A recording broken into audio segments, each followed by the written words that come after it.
विशेषेण विशिष्टाय मम उपात्त समस्तक्षेत्राल श्री परमेश्वर प्रीत्यार्थ इदानीं लोक कल्याणार्थं स्त्रियमुद्वहे इति संकल्प्य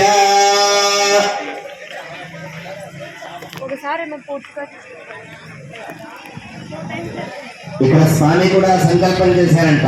మామూలుగా వివాహానికి సంకల్పం ఉన్నది, అది మనుష్య లోకంలో అయినా కూడా దానికో సంకల్పం ఉందంట. మనమేం చెప్తామో తెలుసా? మనమందరం మనుష్యులు కాబట్టి ధర్మ ప్రజా సంపత్యక్షరం స్త్రియముద్వహేని వివాహానికంటే ముందు వరుడు ఎవరైతే ఉన్నారో వివాహం కాబోయేటువంటి వారు వారిద్దరూ సంకల్పం చేస్తారు. దానిలో మగవారు చేస్తారంట. చాలా విశేషమైనటువంటి మంత్రం ఇది. ఎంతయ్యా అని చెప్తే మనమేమో వివాహం చేసుకోవాలని సంకల్పం చేస్తాం, అలా స్వామి కూడా సంకల్పం చేశారు. మా భక్తులందరికీ కాస్త విజ్ఞప్తి, దయచేసి ఎవరు కూడా మధ్యలో మాట్లాడకండి. వివాహ కైంకర్యం జరిగేటువంటి సందర్భమునందు దయచేసి ఎవరు కూడా మాట్లాడకండి. ఎందుకయ్యా అని చెప్తే మనుష్య లోకంలో పుణ్యం చెయ్యాలంటే అది సాధ్యమైన మూలన ఉంటాడు చూడండి, వాడికి కూడా ఈ పుణ్యం దొరుకుతుందంట. అటువంటి పుణ్య కార్యక్రమం జరుగుతూ ఉంటే మధ్యలో మాట్లాడితే భగవంతుడి ఆయన వివాహం చేసుకుంటూ ఉన్నారు. మరలి మన గ్రామానికి వస్తాడా? ఆయన అనుగ్రహం ఉంటే తప్ప రాలేడు. కావున ఇంతమంది వచ్చామని చెప్తే అది పుణ్య కైంకర్యం. మరలి మన మదనపల్లి గ్రామానికి రావాలంటే ఇంకో సంవత్సరం పడుతుందో 6 నెలలు పడుతుందో తెలియదు. అప్పుడు కూడా మనం సంకల్పించనక్కర్లే, స్వామే సంకల్పించుకోవాలి. ఇక్కడికి వెళ్ళాలి, వారి గ్రామంలో మేము వివాహం చేసుకోవాలి. ఇక్కడ వెతికిన వారెవరు? వేరే మహేశ్వరుడు వెళ్ళాడలే, ఆయన పాడు ఇక్కడ భక్తుల దగ్గర ఉండిపోయి బిజీగా ఉంటాడు. ఆ పరమేశ్వరి వెళ్ళిందలే, మన కొరకు చింతలో ఉంటుంది. అవి వెళ్ళిన వారెవరయ్యా అంటే అత్రి, జమదగ్ని, వశిష్ఠ, కశ్యప, భరద్వాజ ఇటువంటి మహానుభావులు వెళ్ళారట. వాళ్ళు వెళ్ళడమే చేస్తారు. అంటే వారు ముఖ చిత్రలక్షణం అంటుంది. వెళ్ళిన వారు మామూలు వారు కాదు, మహేశ్వరుడికి సమానమైనటువంటి వారు. వీరితో మామూలు కిందకి లెక్క వేయకూడదు. వీరందరూ కూడా మహర్షులు ఉన్నారే, వారితో మామూలు కిందకి లెక్క వేయకూడదు. కళ్యాణోత్సవం రోజు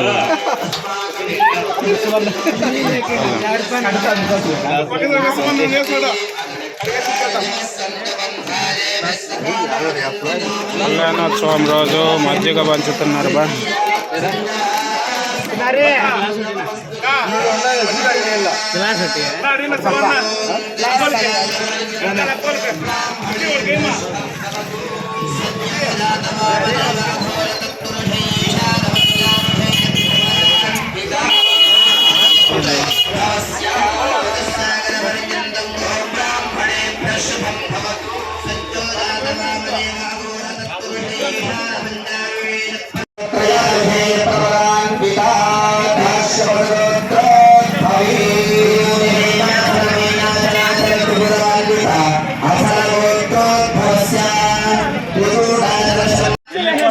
టేబుల్ వేసేయాలంటే కుర్చీలు వేసేస్తా, కట్టు కట్టేద్దాము 2 నిమిషాలు. ఇంకా అయిపోతున్న తల్లు కూడా ఉన్నాయి, కుర్చీలు కూడా ఎక్కువ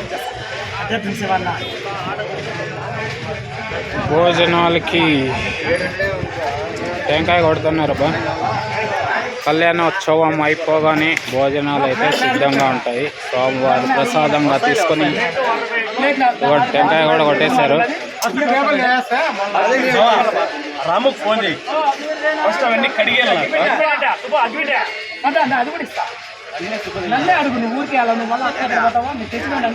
చూడండి వంట మాస్టర్ కేశవ గారు. బీడీలు కూడా ఉన్నాయి కాలంటే ఇంతమందిలో తాగేటి కంటే అదే కరవనా, మందు కూడా తెచ్చిస్తా. మందు వద్దులు ఇప్పుడు అడిగిన వాళ్ళు అదే అడగతారా? తెస్తా, ఇబ్బందిలే. సరే కేశవాన్నతో అన్నమాట, కేశవాన్నతో చెప్పదన్నమాట. 4 బ్యాచ్లుగా చెప్పేది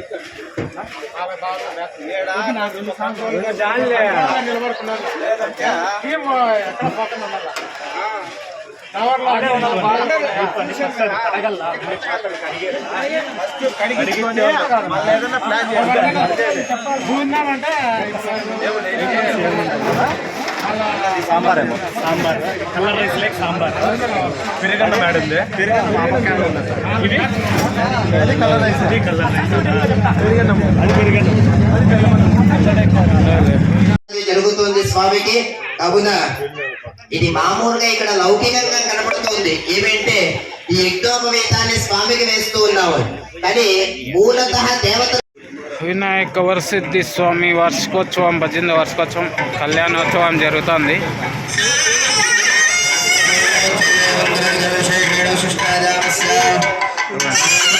ఇక్కడ జరుగుతుంది కళ్యాణోత్సవం.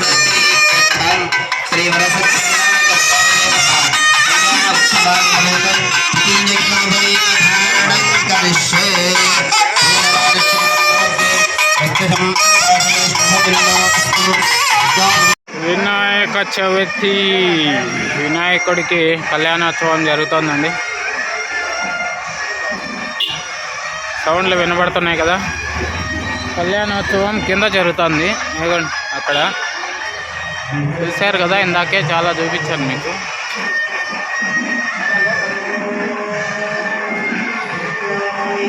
స్వామివారిని కూడా చూద్దాం రండి. ఇదిగోండి కింద జరుగుతుంది కళ్యాణోత్సవం.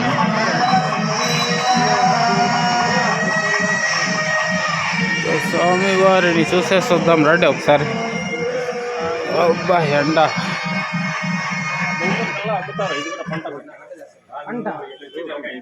పంట పెట్టి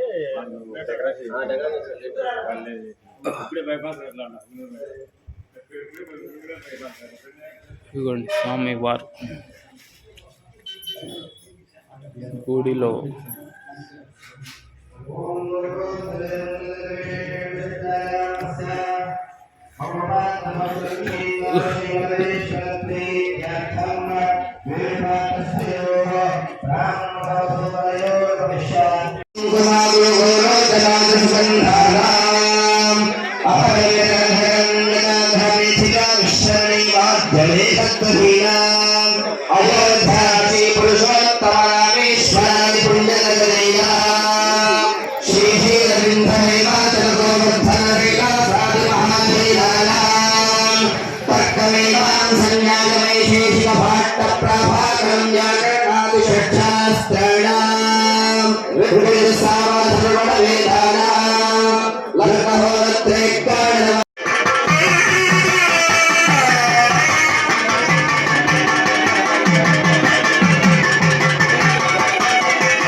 జనాలకి ఎంత సిద్ధంగా ఉంది బా. కళ్యాణోత్సవం అయిపోగానే అంతా రెడీగా ఉన్నారు భోజనం చేయడానికి స్వామి వారి ప్రసాదాన్ని.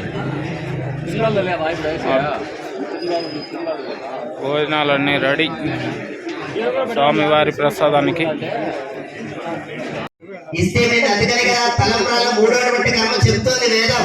యశోమే కామ సమృద్ధత. ఆతిథ్యానికి ఇంటికి వస్తారమ్మా, ఎవరంటే వాళ్ళు వస్తూ ఉంటారు. వారికి నా యశస్సును పెంచేదానికి కావాలి తప్ప నా కీర్తి తగ్గించేదానికి నువ్వు ఎన్నటికీ కాకూడదు. అందుకని మూడోసారి తలంబ్రాలు వేస్తూ ఉంటారంట. ఎంత గొప్ప వివాహ ఘట్టమో చూడండి. ఒక్కొక్క దానికి ఒక్కొక్కటి. ఎందుకనే తలంబ్రాలు ప్లేట్లతోనో లేదా బకెట్లతోనో బిందెలతోనో పోసుకునేది కాదు, చేతుల ద్వారా నింపుకుని 5 మాల్య తలంబ్రాలు ఈ మంత్రములు చెప్తూ ఉంటే వేస్తూ ఉంటారు. ఈ మంత్రానికి అర్థములు అలా ఉన్నాయి. యశస్సు పెరుగుతుంది, కీర్తి ప్రతిష్ట ఇవన్నీ కూడా పెరుగుతాయట. దానివల్ల వివాహ ఘట్టములు ఉన్నటువంటి కర్మ చాలా విశేషమని చెప్తూ ఉంటుంది. అవునా, వివాహ ఘట్టం అయ్యింది. తర్వాత మహామంగళహారతి అయిన తర్వాత ఇక్కడ ఉన్నటువంటి లడ్డూని వేలంపాటు వేస్తూ ఉన్నారు. స్వామివారికి నివేదనం అయిపోయి తర్వాత ఇదే ఒక ప్రసాదాన్ని అందరూ కూడా ఈ కమిటీ మెంబర్లు వేలంపాటు వేస్తూ ఉంటారు. ఆ వేలంపాటు అయ్యేంత వరకు కూడా ఇక్కడే ఉండాలి. ఇక రెండోటి కష్టమేది అని చెప్తే చదివింపులు, వేలంపాటు లేదా చదివింపులు వారి అనుకూలం కొద్దీ జరుగుతాయి. ఆ చదివింపులు ప్రతి ఒక్కరి దగ్గరికి వెళ్ళడం, ఇక్కడ ఆ స్వామివారి మండపం దగ్గర చదివింపులు ఉన్నాయి. ప్రతి ఒక్క భక్తాదులు కూడా వచ్చి అక్కడ చదివించాల్సిందిగా ప్రార్థన.